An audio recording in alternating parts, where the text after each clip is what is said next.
高兴又能和大家说早上好。今天呢是我们环美旅行的第95天，我们现在呢是在肯塔基州蒙马洞国家公园附近。这儿呢现在是早晨6点啊，明显这儿早晨6点天已经放亮了，我不用在车里开着车灯昏暗的灯光下和大家说早上好了。今天呢又是我们的移动日，今天呢我们将从肯塔基州通过印第安纳州到达伊利诺伊州的芝加哥。今天呢车行大概740公里，但是最大的难度呢可能是今天下午大概3、4点钟的时候，天气预报呢有阵风，有20多级的阵风，而且伴有大雨。所以这样的天气状况呢我们还是有点小担心，因为我们并不知道20多级的阵风到底是什么样，到底是顺风呀，还是逆风啊，还是侧风。但是旅行呢就是这样，一切充满未知，一切充满新奇。和大家简单说一下我们这2天逗留的这2个州。我们呢是从阿拉巴马州穿过田纳西州来到了肯塔基州，那么在这个营地呢居住了7晚。这个当然了，入住那天呢发生了不愉快的事，和大家呢也分享过了，也灵魂拷问过了大家，你们在填写房车尺寸的时候会填多少？所以说呢，开买卖不管是大买卖还是小买卖，你要玩得起，你玩得起你才有将来，玩不起就不要做买卖，没有契约精神。我们在这个逗留的这个7个晚上之间呢，我们去了 Kevin 心心念念也是我非常向往的田纳西州的纳斯维尔。从这个营地开过去呢要1个半小时，来回呢3个小时，确实车程是比较长的。到了那儿之后呢，参观了音乐殿堂，但是给我最大的一个感受是什么？就是马路上的男男女女啊，很多人都穿着漂亮的牛仔靴，戴着漂亮的牛仔帽。哎呀，让我一下子想起了就是我们加拿大 BC 省隔壁的那个亚伯塔省卡尔加里。我们有一年7月份去参加他的牛仔节，也是全程男女老少都戴着牛仔帽，女生们穿着裙子，穿着那个漂亮的翘翘的牛仔靴，而且商店里也是买这样的帽子和鞋子。有时候呢文化又是趋同的啊，虽然说地理位置上是不一样的，所以呢田纳西州呢也是一个非常有特色的地方。虽然税有点高税要接近10%。那么说一下我们现在所在的这个肯塔基州。肯塔基州它其实有一个非常有名的大城市叫路易斯威尔啊，那个叫纳斯维尔，那个叫路易斯威尔。路易斯威尔和这个蒙马洞啊最大的区别是它是有时差的，没听错，在一个州里面它居然有2个时间。所以说小伙伴们如果来肯塔基州旅游，你入住路易斯威尔来蒙马洞，千万要记住有1个小时的时差。路易斯威尔呢我们没有去，同样离开我们这个营地呢也有1个半小时的车程，来回呢又是3个小时。最主要呢它是5月份有那个赛马季，赛马季呢要下周，那么最热闹的时候呢我们没有赶上，因为当时我们设定这个行程的时候呢并不知道路易斯威尔有这么大一个节日。当然肯塔基也有它非常有名的地方，就是小伙伴们你们知道的肯德基肯德基老爷爷就是在这儿起家的，所以 KFC 的 K 就是肯塔基这个英文。我们没有去吃的原因呢，因为我们当年去黄石公园旅游的时候呢去过盐湖城，盐湖城呢据说有第1家加盟的 KFC， 吃了之后呢感觉也非常普通，加上去年呢回了一次国吃了一下中国的肯德基，印象中应该非常好吃啊，好像吃了之后也比较失望。所以呢我们俩这次呢到了肯塔基也没有去吃 KFC 但是这个地方还是值得说的，每个80后的小伙伴们自己的童年最大的奖励就去吃一顿肯德基。我还记得上海在外滩的东风饭店开的，北京呢是在前门啊老舍茶馆边上，都给我们留下了非常好的回忆。回忆什么呢？回忆那个美味。肯塔基州和田纳西州呢还有一个共同的特产，相信大家都知道，我们在参观蒙马洞的时候呢也提及过，就是波尔本威士忌。威士忌呢特别凶，我这个人呢并不擅长喝酒，但是呢波尔本威士忌还是听说过的，可能呢口味偏甜，也偏烈酒，所以说名气在外，我们呢也没有去参观酒庄。所以大家也听出来了，我们在这儿呢，其实呢真正游览的只有2天，一个是猛犸洞国家公园，我们这个营地开过去呢只要10分钟，还有一个呢去了那个纳斯维尔，参观了乡村音乐殿堂。其他的时间呢，我们都留给了自由活动，我们周围逛逛，然后营地里住一住，就是并不疲于所有的地方都去打卡了，因为我们这里是长途旅行。长途旅行是相当于什么？就好像人的一生，并不在乎你20岁、30岁有多厉害，最主要的时候，你到60岁、70岁、80岁，你还能周游世界。接下来呢，我们就伊利诺伊州的芝加哥见了。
开了3个小时，300公里，我们又要加油了。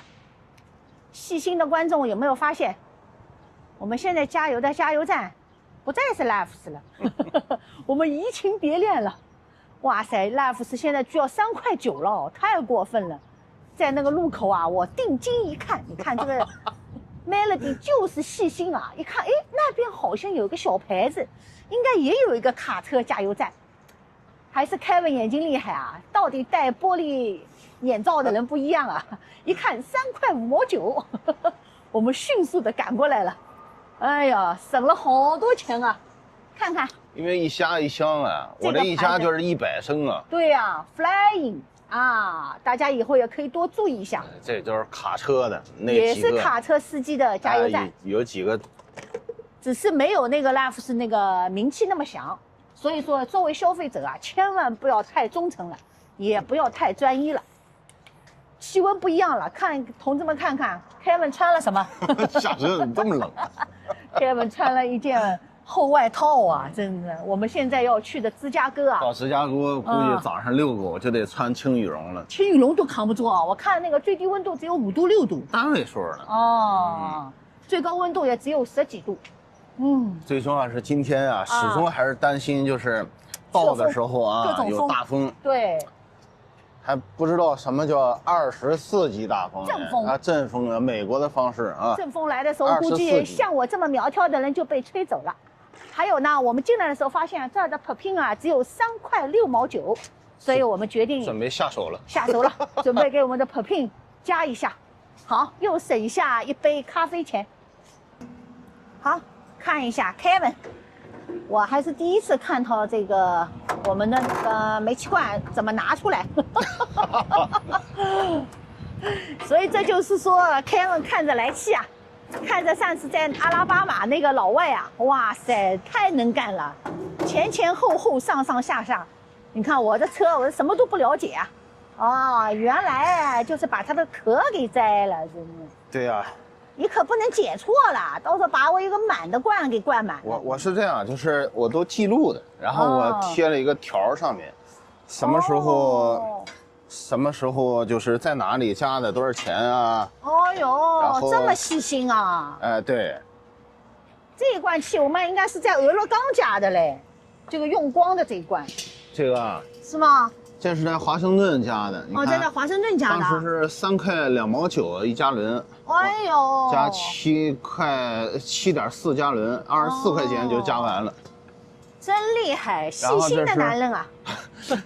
2025年5月3号。对呀，所以我就记得是去年加的。对，我还得去叫他一下。3块6毛9啊，这是我们这几天沿途看到最便宜的了。我们这一罐气啊，还是在那个坦帕用完的。我没看那儿怎么叫。它上面写着让打电话，我们也没找到电话。有电话。对呀，所以呢 ，Kevin 还是去加油站里面找工作人员了。啊，这里有电话，我可以打电话叫他。哦，找到了，那你就打电话呀。对，然后你过来看一下，这儿是 dump station，就它这有一个 RV 服务区，你看，然后10块钱你自己刷卡，就可以在这儿。价格和 Life 是一样的，10块钱倾倒一次。这黄金废水给他，你还得给他10块钱。黄金废水，反正我们从来不用，但是有用的小伙伴可以了解一下，就是有一些卡车的这种，他同时也接受 RV 的。对的，因为我们刚买房车的时候啊，我们还办了一个 Camping World 的会员。这个会员是办的比较失败的，也说是可以倾倒在那。对，那个是免费可以。那个是免费，但是你是会员才能倾倒在那。Good Sam 的那个会员卡就可以免费。对，我们就用过一次，买营地啊，就那个新龙门客栈打了个9折。这个加油站我们也是头一回来，我说好奇这边怎么还有这么个没有顶棚的这个。对，这个加油的区域，它这样大概就是原来的油枪太少了。不是，感情这就是给房车用的，怕你那个修到顶吗？对，然后顺便还有很多那个服务的你又可以加油，又可以倾倒，也可以加那 propane， 你看，对，又可以加 propane， 整个车道，你看这样就都完成了。找到电话了，没声音的。拎起来就有人对话的吧？应该。Hello。好吧，Kevin摇人摇过了。我进去了。说加不了。为什么？他推荐我去 Loves。我勒个鸡啊！他现在可以买这煤气罐，但是他现在加不了啊。大概快没了或者怎么样的吧，反正就。往好了想，可能今天那个持牌的安全员没在，没有人给你加。然后人家那个。也有可能然后人家好心告诉我，你去那边 Loves 加吧。我也没告诉他 Loves 现在比他贵啊。那如果贵的话，我就可以晚一点加了，因为现在我这一大罐啊能装30磅，可能装不满也要装25磅左右。因为我们加拿大那边按磅子，因为他们那个这儿按加仑。因为装25磅左右，其实我们可以用将近2个月或者2个月左右。没错。然后我们在佛州就整整用了2个月。我也没必要一定驮着这30磅的东西满世界跑，所以就晚一点再加。回加拿大之前吧，因为我印象中加拿大还是相对贵一些。我们还是要在油比较便宜的地方把这个 propane 加了。因为我曾经在有一个地方看到过加拿大的价格是2块多1磅。那么2块多1磅的话，那显然就比它这个。按加仑算要吃亏很多了因为我们买房车之后，所有的 propane 基本都是在美国加的。而且啊，我看他那小罐都是小罐的，还不是咱这大罐的。他那都是20磅的罐，我们这是30磅的罐。他们那个是烧烤用的，我们这个是房车用的。对，所以我本来好心是这样想的，就是别叫人家过来了，我这现去弄这些罐，叮里咣啷让人等半天。我说我先准备好了再去叫人家过来，对吧？结果我一好心就白弄了。Kevin就不是第一次了，那次在星巴克买咖啡也是这样的。我说哎呀，我提前在 App 上买好的，每次你都要等很久。好不容易提前买好了，到那边人家没有座位。都是让你 pick up 走的。所以有的时候呢，光为人家想的也不一定是好事儿当然人家也领情，人家就是卖一个小去那边拉死家吧。他以为你快断气了。对。好 ，flying 也不错啊。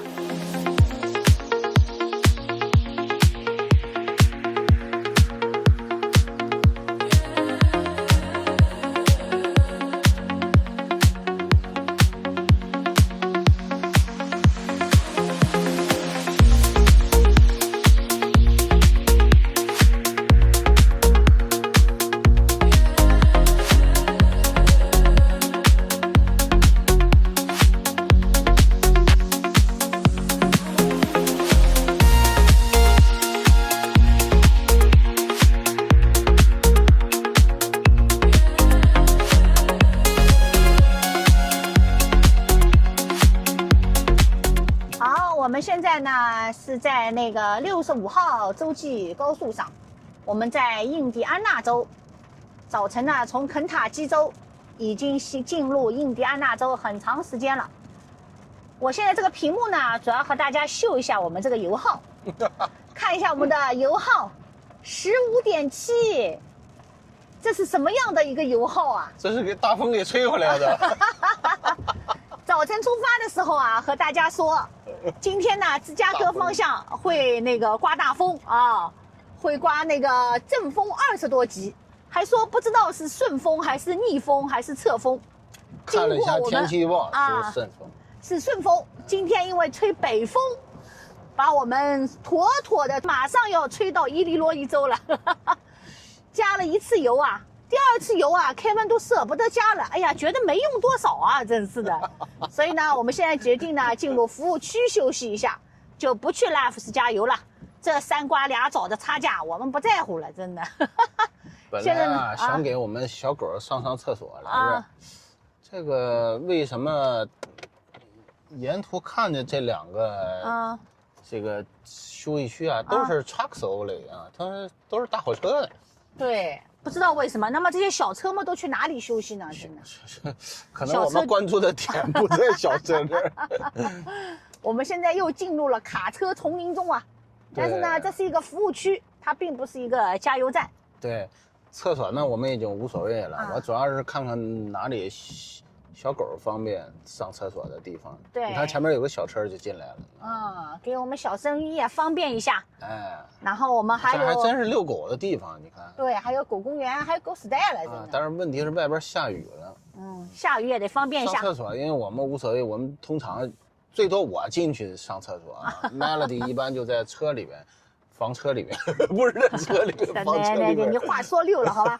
还有200多公里，一脚油门了。啊，你看印第安纳的这个州旗啊，蓝色，凄风苦雨啊。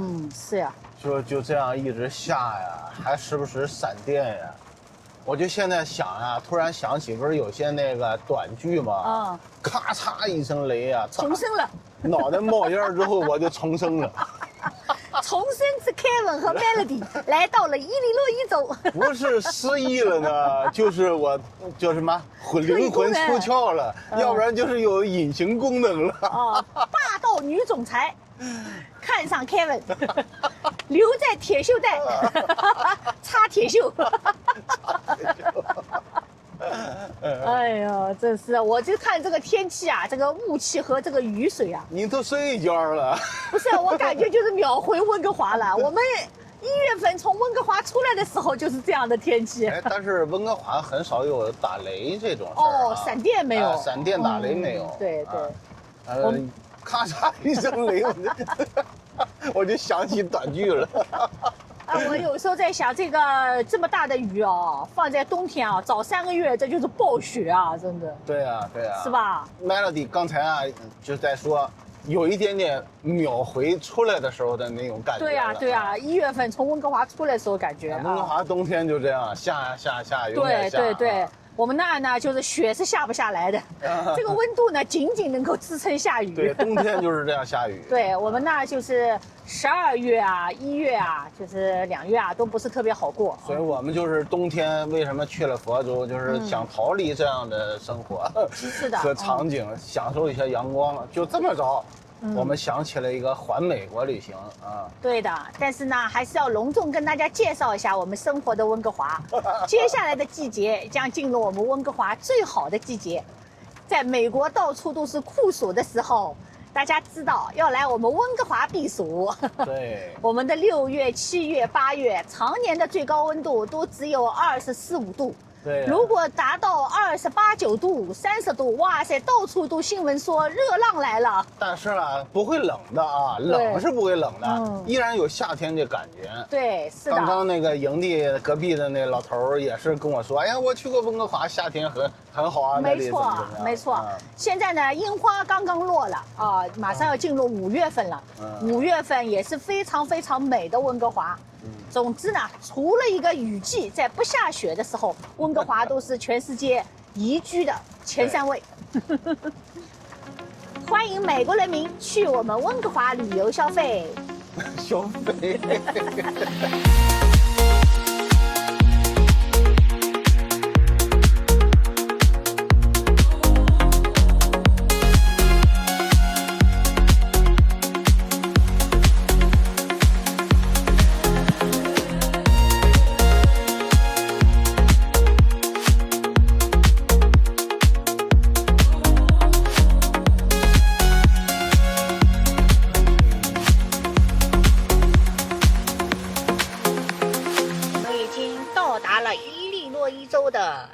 芝加哥的西郊，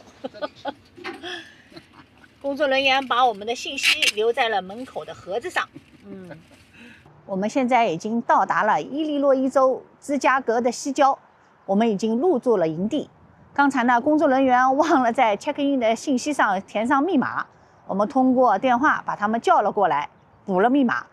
老头非常幽默，说这个不是我干的，这个是办公室干的，而且他工作特别细心。我们发现了这个问题之后呢，他又从盒子里面又去看了其他的 check in 的信息，重新都补填上了密码。这都是属于工作特别带脑子的人，特别好。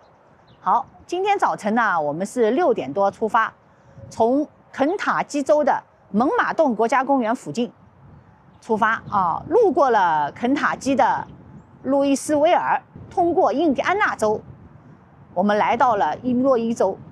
通过印第安纳州的时候呢，时间还会再变一次，但是呢，我们印第安纳州呢并没有停留哦。当然，我们停留加了个油，然后就进入了伊利诺伊州。中间中午的时候呢，天气超级不好哦，非常大的雨，再加上非常大的水汽，然后车道上全是卡车。Kevin 呢开车的难度还是比较高的。临近那个伊利诺伊州的时候呢，天气突然放晴了，然后呢也比较小的风。也没有雨，比我们想象的风速呢要小很多。它这个阵风20多级啊，我目前还没有感受到。当然，阵风嘛，它不是全天都这么刮，它是偶尔这么一次。这个营地呢，它是4月中旬刚刚开放的，所以说呢，现在呢，它应该是刚开不久。我们为什么从佛州出发，中间会停这么多站？一边呢，最主要的原因是佛州呢天气已经开始热了，它已经进入了初夏。而真正北上的路上呢，像芝加哥这样的地方呢，刚刚进入春天，或者说是冬天的尾巴。所以说这个节奏呢，我们也是根据天气来掌握。可以这么说，我们是追着春天的脚步来到了芝加哥。在这个营地呢，我们也将居住1个星期。进入芝加哥的时候啊，车道也是非常密集，但是相对而言，司机的素质啊都是还可以的。特别是有一个堵车路段，3根车道并成1根，既没有加塞的啊，也没有破坏规则的。这一点呢，让我们对芝加哥这个印象呢，第一印象就特别好。那么芝加哥呢，我和 Kevin 都没有来过，但是出来的时候查了一下，以前看过的有一些电影和电视剧是在芝加哥的，一个就是《小鬼当家》啊，我相信大家都看过，还有一个就是《亡命天涯》，也是大家耳熟能详的。希望我们这次芝加哥旅行愉快，希望我们春天在芝加哥一切顺利。